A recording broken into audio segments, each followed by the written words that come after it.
দোস্ত, meet my cute sweet innocent girlfriend? হাব বেটা, গার্লফ্রেন্ড মানে গার্লফ্রেন্ড লে গুরুনের বয়স আছে এখন বেটা, এখন কি প্রেম করার সময়? এটা আমার ওয়াইফ।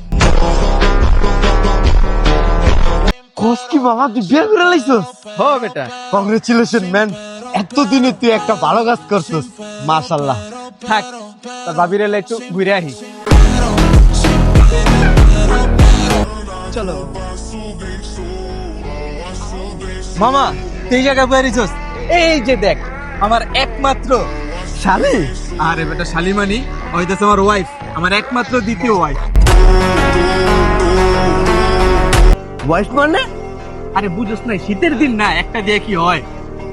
থাক, তখন নজর মজর পড়ে গেল আর ঝামেলা। চলো বাবু। ওলে আমার বাবুটা কত কিউট। এই মামা, কই যাইতাছস বেটা? দাঁড়া, এই যে দেখ, ভালো করে দেখ।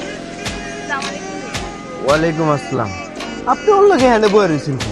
আপনি জানেন হয় কত খারাপ? ওর ঘরে দুইটা বউ আছে, তারপর আপনার লগে বাইরে এনে বয়ে টাঙ্কি মারতাছি। ওর কে করো? সব বেটা, পরকিয়া মানে বেটা, এটা আমার 3 নাম্বার বউ, আমার থার্ড ওয়াইফ।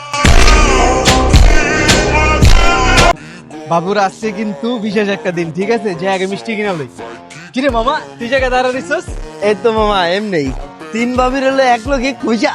আরে মামা, একটা বিশেষ দিন তো, একটু মিষ্টির দোকানে যাইতাছি। আমারও মামা মনে হইতেছে আজকে একটা বিশেষ দিন, বুঝছিস? তুই যে মায়াটা দেখতেছিস না মামা, অনেকক্ষণ ধরে চোখাচোখি হইতাছে, মনে হইতেছে আজকে আমার একটা কিছু হয়ে যাব।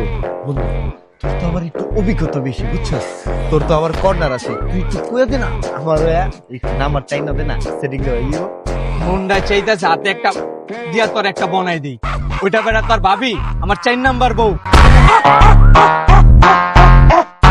যা যা বাবা যা, তুই এটা বাকি রাখছিস কে? তুই মহল্লার যত মেয়ে আছে সব মেয়েরে বিয়া করে আলা, দেশের সব মেয়েরে বিয়া করে আলা। যে সময় প্রেম করতে এলাকার সব মেয়ের লাগে প্রেম করে লাইছিস, আমি বাগে পাইনি। এখন বিয়ে করতেছিস একটার পর একটা, একটার পর একটা। কিছু রাখ।